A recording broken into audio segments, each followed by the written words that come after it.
માયા મરે ચિત્ત ચોટે, મનને મારીને રાજ કરે ઈ સાચો શૂરવીર.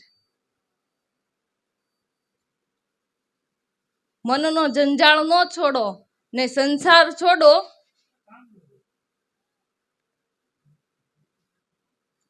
તો ઉપાધિના કઈ પાર જ નથી, કારણ કે મનનો જંજાળ જ વિઘ્ન રૂપ છે. ઈ જ વિઘ્ન રૂપ છે ને. અને મનના જંજાળનો ત્યાગ કરવો હોય તો એને માટે સદગુરુ જોઈ, એને માટે સદગુરુ જોઈ. કારણ કે સદગુરુ આપણને ઝીણી અને સહજ વાતો કરતા હોય, એના શિષ્યોને ઝીણી અને સહજ વાતો કરે. આગળના સાધુ સંતોએ બનાવેલા દ્રષ્ટાંતો સમજાવે. તો કેવા દ્રષ્ટાંતો?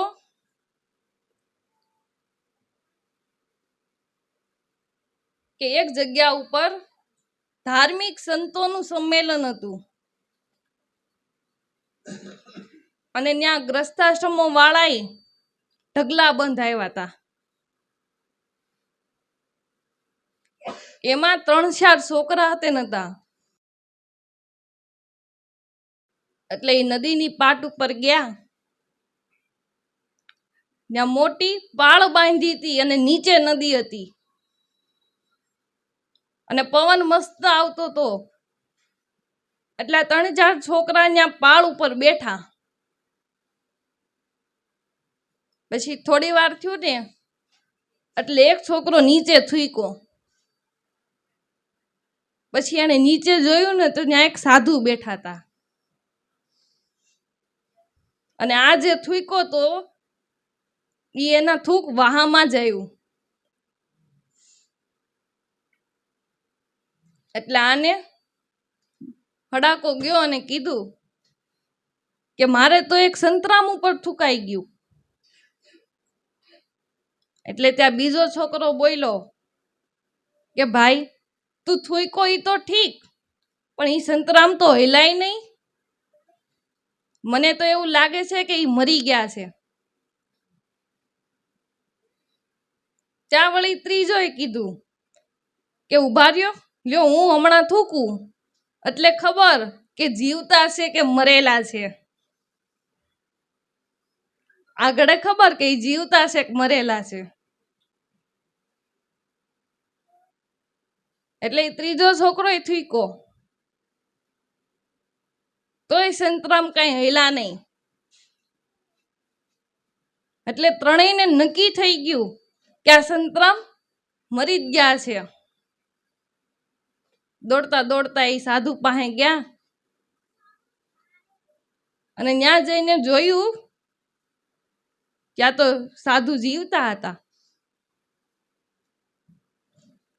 એટલે એક છોકરો બોલ્યો કે મહારાજ અમે તમારા વહામાં થૂક્યા છતાંય તમે હૈલા કેમ નહીં? સાધુ કાંઈ બોલતા નથી, સાંભળે છે. ત્યાં વળી બીજો છોકરો બોલ્યો કે અમે તમારા વહામાં થૂક્યા તોય તમે અમે કાંઈ કેમ નથી કહેતા? અમને કેમ કાંઈ બોલતા નથી? એટલે સાધુએ કીધું કે કેમ ભાઈ, હું તારો દાસ છું કે તું મારા વહામાં થૂકે અને હું તને 2 શબ્દ કહું? બસ આનું નામ જંજાળ છૂટો કહેવાય. અને ગુરુ ધારણા કરવી તો આવા ગૂઢ રહસ્યોને સમજવા માટે કરવી. માટે ગુરુ બિન છૂટે ન માયા, ગુરુ બિન છૂટે ન માયા. એક સાહેબ પ્રણાલિકાના મહાપુરુષે એમ કીધું હતું કે ગુરુ બિન છૂટે ન ગ્રંથિ, માયા મહાવિકાર. જો રામકૃષ્ણ જેવાય ગુરુને સેવા તો રવિ તું પણ ગુરુને ધાર.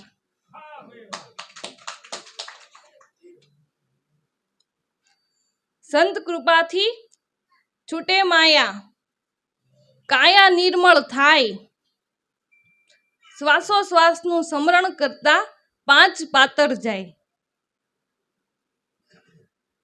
પંચ વિષયની આસક્તિ એ મનનો જંજાળ છે.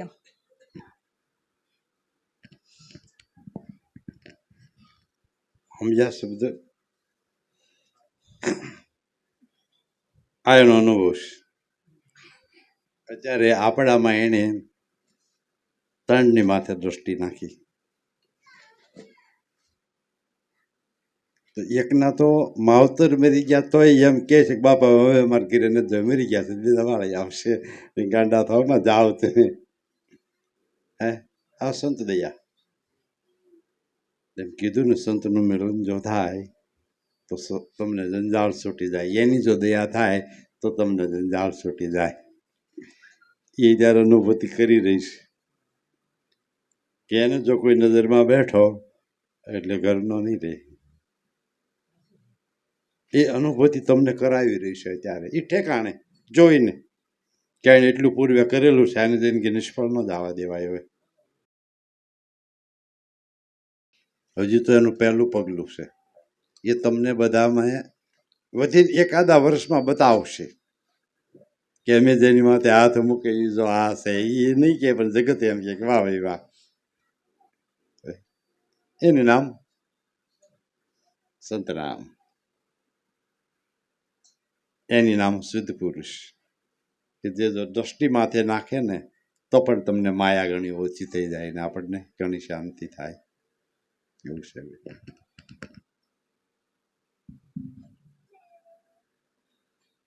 માટે પંચ વિષયોની આસક્તિ એ મનનો જંજાળ છે, પણ એ સંત કૃપાથી છૂટે. મન જે દેહરૂપી ઘરમાં બેઠું છે એને તપોવનની ભૂમિકા ઉપર બેસાડી દેવું છે. તપોવનની ભૂમિકા એટલે શ્વાસોશ્વાસનું સમરણ. મનને હેન ખેન પ્રકારે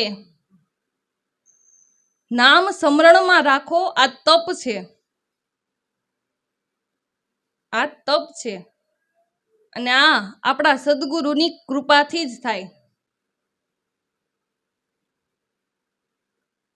અને જે સંસારમાં રહીને સાવધાન રહે એને જ સંત કહેવાય. જે સંસારમાં રહીને પોતાના મનની ક્યાંય આસક્તિ નહીં, પોતાનું મન સદગુરુએ લક્ષ્ય બતાવ્યું એમાં જેના લાયગા છે આસાસ, આ સાવધ માણસ કહેવાય.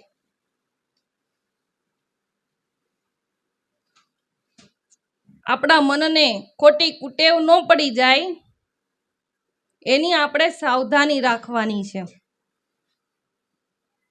આપણા મનની અંદર ખોટો વિષયોના ફણગો ન ફૂટે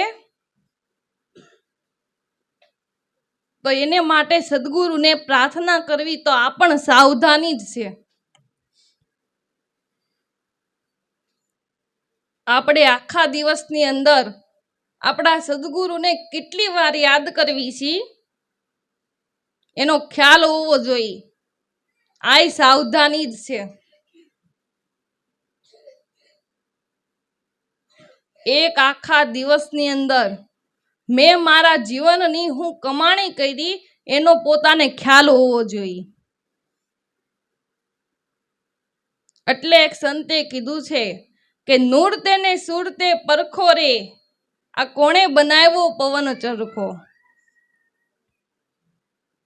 અંતર પડદા દૂર કરો તો ગુરુ ગોવિંદ દર્શાય.